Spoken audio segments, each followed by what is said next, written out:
Assalamualaikum warahmatullahi wabarakatuh. Di sini saya akan mempresentasikan jawaban UAS Bahasa Indonesia. Sebelum itu saya akan memperkenalkan diri saya terlebih dahulu.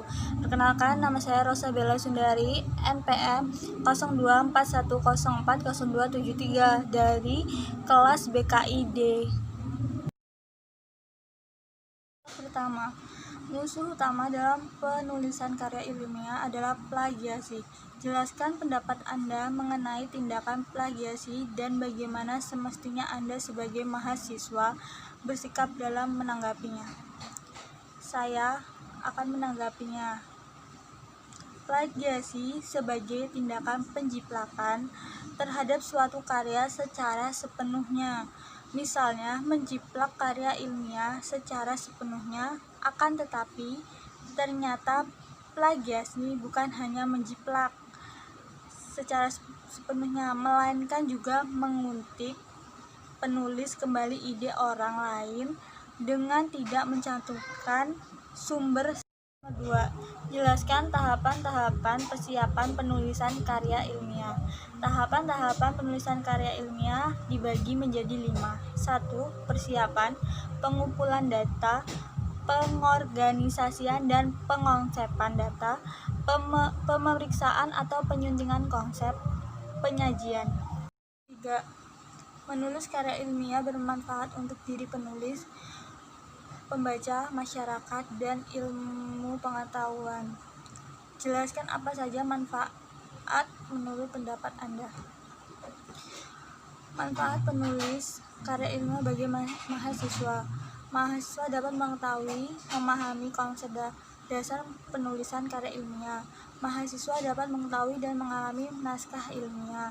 Mahasiswa dapat mengetahui, memahami, dan mampu mengimplementasi teori, konsep, dan langkah-langkah penulisan karya ilmiah dan unsur-unsur. Mahasiswa mengetahui, memahami, dan menguasai tentang kajian keperpustakaan untuk mengimplementasikan dalam menulis karangan ilmiah. Manfaat bagi masyarakat dan pembaca. Pembaca dapat mengetahui, memahami konsep dasar menulis karya ilmiah. Pembaca dapat mengetahui dan memahami naskah ilmiah, jenis-jenis dan ciri-ciri serta syarat-syarat dan penulisan karya ilmiah. Pembaca dapat mengetahui, memahami, dan mampu mengimplementasikan teori, konsep, dan langkah-langkah penulisan karya ilmiah dan unsur-unsurnya. Pembaca mengetahui, memahami, dan menguasai tentang kajian keperpustakaan untuk mengimplementasikan dan penulisan karya ilmiah.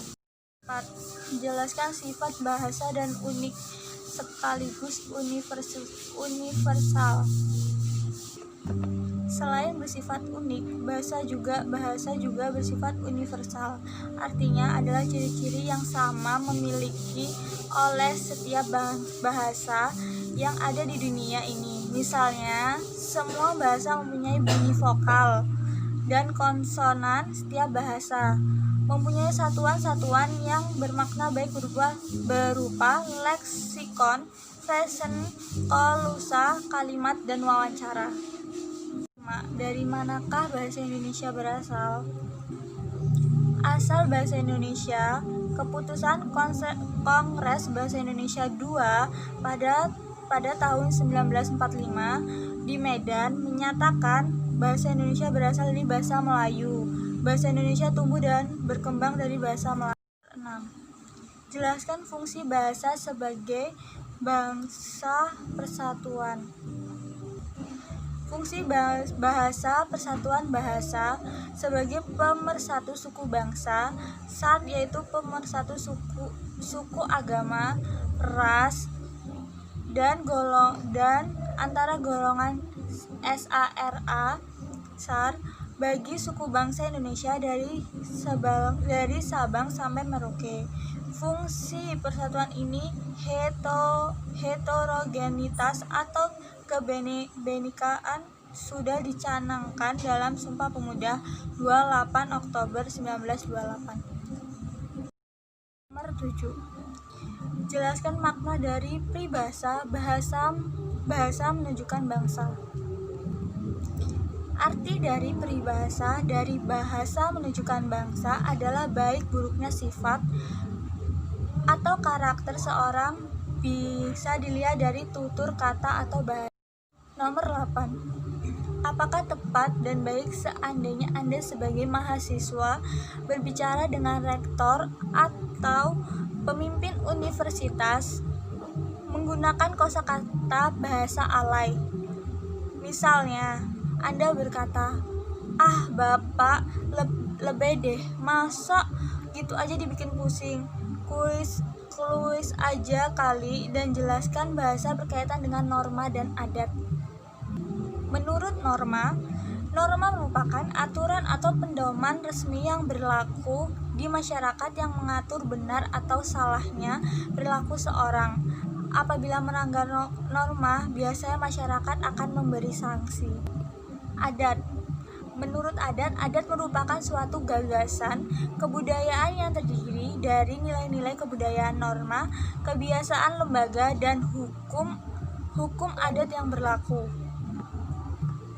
Hukum adat yang berlaku di suatu kelompok masyarakat. Apabila adat tidak dijalankan, maka akan timbul keracunan dan sanksi tidak tertulis oleh masyarakat setempat terhadap para pelaku penyimpangan sosial. Budaya merupakan hasil pemikiran manusia, suatu cara hidup yang berkembang dan memiliki persamaan oleh sekelompok orang dan diturunkan generasi ke generasi.